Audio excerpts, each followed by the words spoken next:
It's the last thing they wanted to see. The worst thing that you can do to them is show them some teeth. They want you down in the dump, mad, frowning and slump. Put a bounce in your step, pick your shoulders up. That's why it's fringes on my clothes, cause I want them to know. Yeah, I'm back with the Father, Lord keeper for sure. Not excluding the gospel, that seed been sown. He raising modern day apostles, they thought Yasha was gone. Now he living through his tribe. Evil spirits like whoa, they recognizing his demeanor. Evil spirits like no, your tribulations ain't ruining us, we opted to grow. Like how they blossom out the desert with no rain could pour. Stuff all your problems in the bag, sit them out the back door. Let the creamy crack go, let them see the natural. Put a pick in it with a fist in it, power to the people. Let your countenance brighten up and just glow. I'm gonna need you to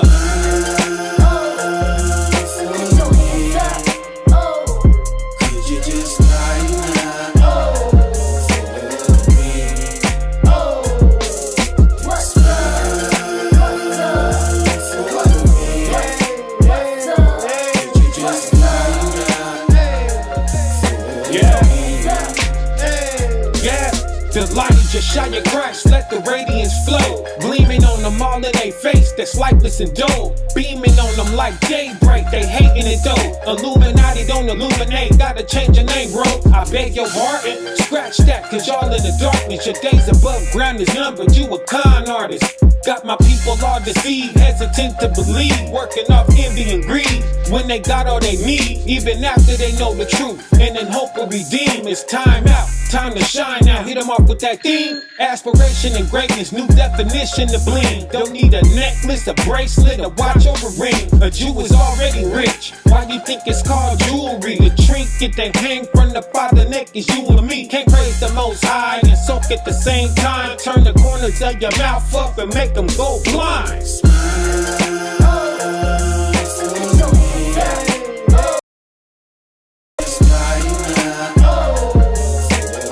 You act like I said something bad.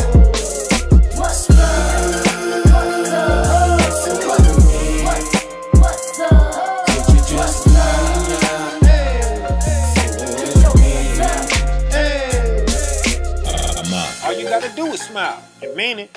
At that very instant, the devil has been defeated. Soon as you do that, he like, oh man, none of my wiles and trickery ain't work on this strong soul right here. Dang. In a holy name, a higher we pray. Rock with dots that should lead the way. And that our path have a seated gate.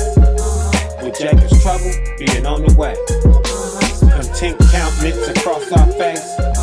That we may last through the tribulation. And as we journey in our all white, all purity let it symbolize. And we say this prayer for the Yasha Allah.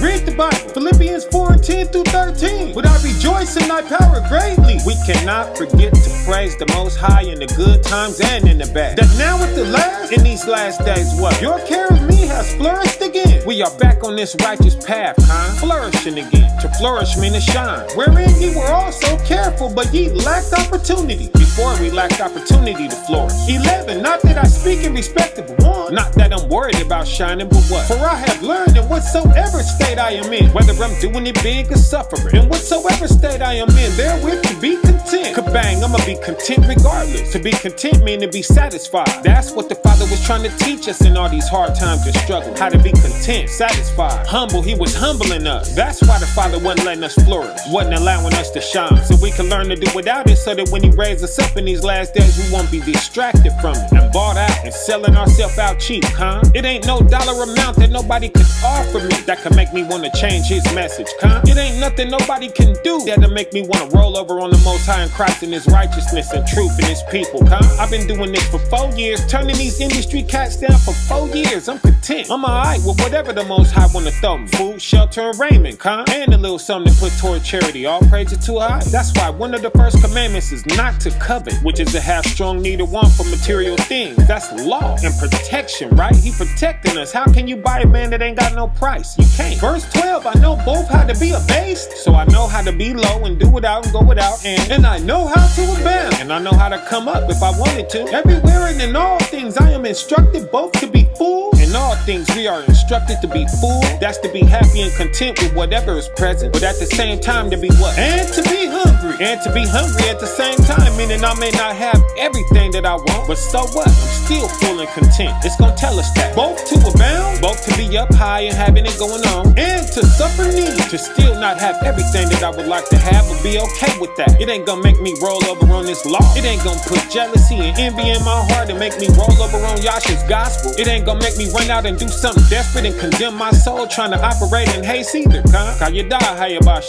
Now here come the one that we all know and love. Let's get it. 13, I can do all things through Christ, which strengtheneth me. Bang, I could do it all through the spirit of the Lamb and be happy and content, smiling and remaining solid in my righteousness, cause I know the things that I may need don't outweigh where daily I am blessed. All praises, precept. Hebrews 13 and 5 through 6. Let your conversation be without covetousness. Let your conversation be without displeasure in the things that you lack. Oh man, we need this. Dang, we ain't got none of that. Dang, only if we had this, we'd be able to do that. Let these mutterings not exist in our conversations, It's telling us not to be complaining. That's a slap in the face of the blessings that the Most High has bestowed upon us. And be content with such things as ye have. There it is there. Be happy with what you already got. And whining about what you lack, you show an appreciation for what the Most High has bestowed upon us. For he has said, I will never leave thee, nor forsake thee. The Most High just said that y'all got me forever. Just cause you ain't got it right here, right now, today, bear with me. I'ma give it to you as you become fit for it. And why will he do this? 6, so that we may boldly say, thy power is my helper. That's why he gonna do it, so that we know that he with us, and we can stand firm through thick and thin and to the end, never wavering. And I will not fear what man shall do unto me. We ain't fearing what a man can do to us in this condition. You know the way we'll roll over on the Most High's righteousness to maintain the favor of what some man can do for us or not and all that. Oh no, all that's gone up out the window at this point. A man can do what he wanna do to us. Take this, take that away from us, try to punish us this way and that way. It ain't gonna make us roll over on this truth though, Even if he wanna harm us in the flesh or try to hurt the flesh and kill the flesh, he ain't gonna be able to do nothing with this spirit. See what I'm saying, family? It's protection in these scriptures. These scriptures is protecting us. Let's get some more. 1 Timothy 6 and 5 through 8. Perverse disputings of men with corrupt minds. Perverse disputings is awkward, difficult, and unreasonable arguments of men whose minds are corrupted. Run back that doctrine to Christ track. This scripture is brought up in that track too, but we're gonna go a little bit deeper on it this time. And destitute of the truth. Talking about these men who would try to argue away from your place of satisfaction in the things that work for you in your walk. They lack truth. Why is it saying that they lack truth? Supposing that gain is godliness. Because they suppose that gain is godliness. It's all about gain within. Pile it up, stack it on. More of this, more of that. More money, more knowledge. You find them veering off and dabbling in this worthless knowledge that ain't got nothing to do with getting into the kingdom. Can't keep you out the kingdom or boost you in no way in righteousness whatsoever. All this crap in these history books from some unknown man's account. You know what I'm saying? I don't mess with all of that. Or they be bugging off that flat earth, round earth garbage and all that. I personally stay away from all that. That's just me though. It's not beneficial. It's a waste of time. All knowledge ain't good knowledge, but their approach toward everything is the more the better. Trying to gain more friends and followers, gain more wives and lovers, win more debates under their belt, and having the most of this and having the most of that, and having the nicest this and the nicest that. And they'll look down on you because you ain't concerning yourself with these particular rat races, But what the book tell us to do? From such withdraw thyself. Get off away from around there. All gain ain't godliness, but what is godliness? 6, but godliness with contentment is great gain.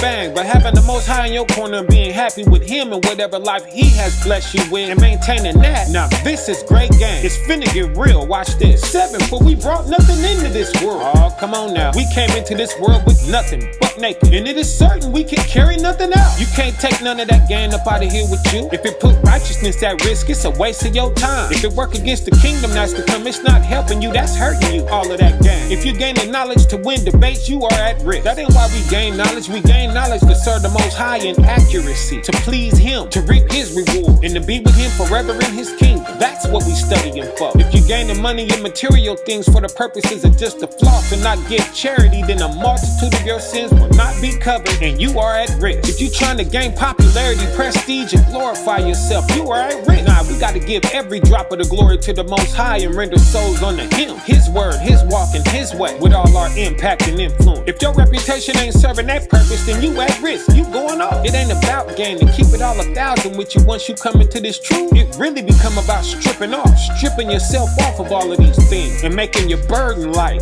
so that you can float instead of stacking on and piling on and weighing yourself down and creating more and more risk and temptation for yourself, trying to keep up with this and that, stressing yourself off, depressed when this and that don't fall through right and this ain't working out right. You gon' lose sleep. Family, that is bondage. That's the opposite of freedom. You can't serve the Most High like that. You're gonna be distracted. He gonna end up being the last thing on your mind and the least of your problems if you fall into a lifestyle like this. It's gonna tell us that next. Hey, then having food and raiment, let us be therefore content. And with food and raiment is clothes. So long as you ain't starving, as long as you ain't naked, be happy is what that just told us. Oh, y'all don't hear Timothy up in here. Let's get one more. Ecclesiastes 5:12. The sleep of a laboring man is sweet. So any man that work hard gon' sleep good, right? Whether he eat a little or much. So after a hard day's work, if he making good money or minimum wage, that don't matter. When it's time to crash, he gonna be calling the cows, right? Whether he eating good or barely making it, if he work hard and tire himself out and go home and get in the bed, he gon' rest up, but what? But the abundance of the rich will not suffer him to sleep,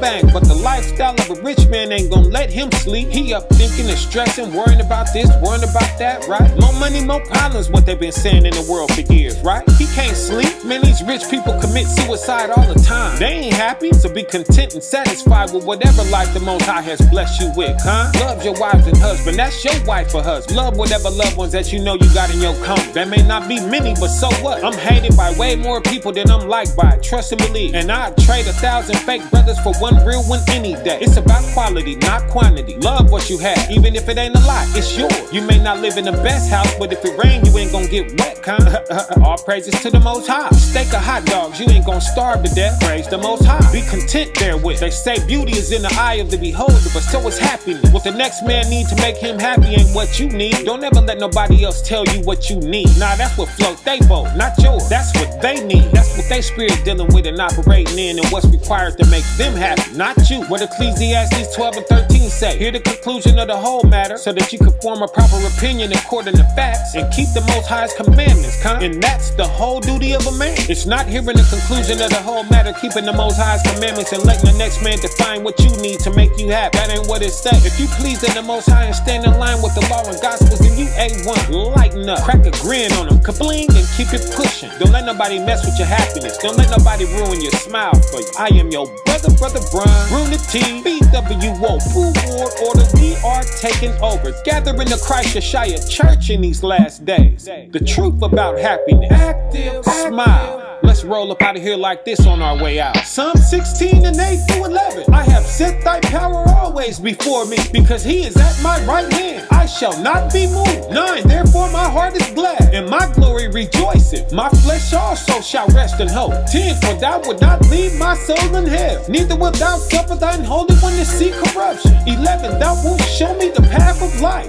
In thy presence is fullness of joy. At thy right hand there are pleasures forevermore.